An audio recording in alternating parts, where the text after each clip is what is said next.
ॐ तव कथामृतं तप्तजीवनं कविभिरीडितं कल्मषापहं শ্রবণমঙ্গলম শ্রীমদাততম ভুবি গৃণন্তি এ ভুরিদায়নাহ।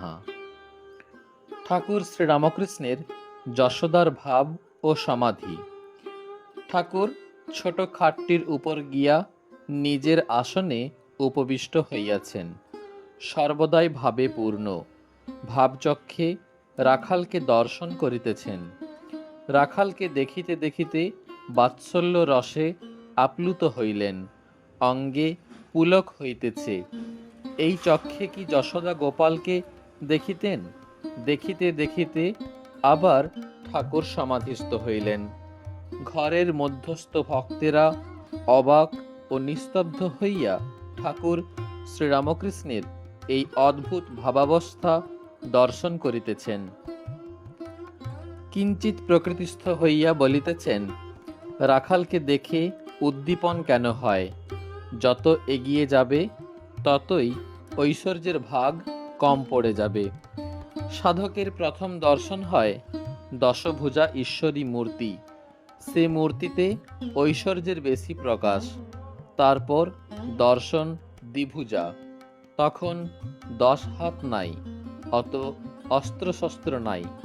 তারপর গোপাল মূর্তি দর্শন, কোনো ঐশ্বর্য নাই, কেবল কচি ছেলের মূর্তি, এরও পারে আছে, কেবল জ্যোতি দর্শন। তাকে লাভ হলে, তাতে সমাধিস্থ হলে জ্ঞান বিচার আর থাকে না। জ্ঞান বিচার আর কতক্ষণ?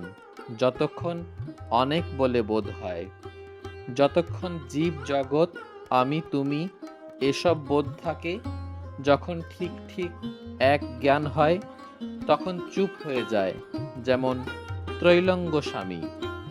ব্রাহ্মণ ভোজনের সময় দেখো নাই, প্রথমটা খুব হইচই, পেট যত ভরে আসছে ততই হইচই কমে যাচ্ছে। যখন দধি মুন্ডি পড়ল তখন কেবল সুপসাপ, আর কোনো শব্দ নাই।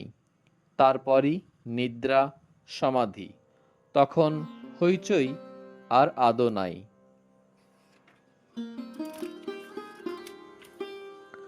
মাস্টার ও প্রাণকৃষ্ণের প্রতি। অনেকে ব্রহ্মজ্ঞানের কথা কয়, কিন্তু নিচের জিনিস লয়ে থাকে। ঘর বাড়ি, টাকা, মান, ইন্দ্রিয় সুখ।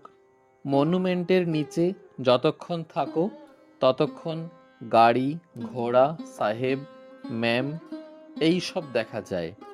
উপরে উঠলে কেবল আকাশ, সমুদ্র ধু ধু করছে। তখন বাড়ি, ঘোড়া, গাড়ি, মানুষ এসব আর ভালো লাগে না। এসব পিঁপড়ের মতো দেখায়। ব্রহ্মজ্ঞান হলে সংসার আসক্তি, কামিনী কাঞ্চনে উৎসাহ সব চলে যায়, সব শান্তি হয়ে যায়। কাঠ পোড়বার সময় অনেক পরপর শব্দ আর আগুনের ঝাঁঝ, সব শেষ হয়ে গেলে ছাই পড়ল, তখন আর শব্দ থাকে না। আসক্তি গেলেই উৎসাহ যায়, শেষে শান্তি। ঈশ্বরের যত নিকটে এগিয়ে যাবে ততই শান্তি। শান্তি, শান্তি, শান্তি, প্রশান্তি। গঙ্গার যত নিকটে যাবে ততই শীতল বোধ হবে, স্নান করলে আরও শান্তি। তবে জীব জগৎ, চতুর্বিংশতি তত্ত্ব এসব তিনি আছেন বলে সব আছে। তাকে বাদ দিলে কিছুই থাকে না। একের পিঠে অনেক শূন্য দিলে সংখ্যা বেড়ে যায়। এককে মুছে ফেললে শূন্যের কোনো পদার্থ থাকে না। প্রাণকৃষ্ণকে কৃপা করিবার জন্য ঠাকুর কি এইবার নিজের অবস্থা সম্বন্ধে ইঙ্গিত করিতেছেন? ঠাকুর বলিতেছেন, ব্রহ্মজ্ঞানের পর, সমাধির পর কেহ কেহ নেমে এসে বিদ্যার আমি, ভক্তির আমি লয়ে থাকে। বাজার চুকে গেলে কেউ কেউ আপনার খুশি বাজারে থাকে। যেমন নারদাদি, তারা লোকশিক্ষার জন্য ভক্তির আমি লয়ে থাকেন। শঙ্করাচার্য লোকশিক্ষার জন্য বিদ্যার আমি রেখেছিলেন। একটুও আসক্তি থাকলে তাকে পাওয়া যায় না।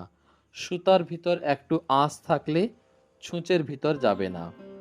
যিনি ঈশ্বর লাভ করেছেন তার কাম ক্রোধাদি নামমাত্র, যেমন পোড়া দড়ি।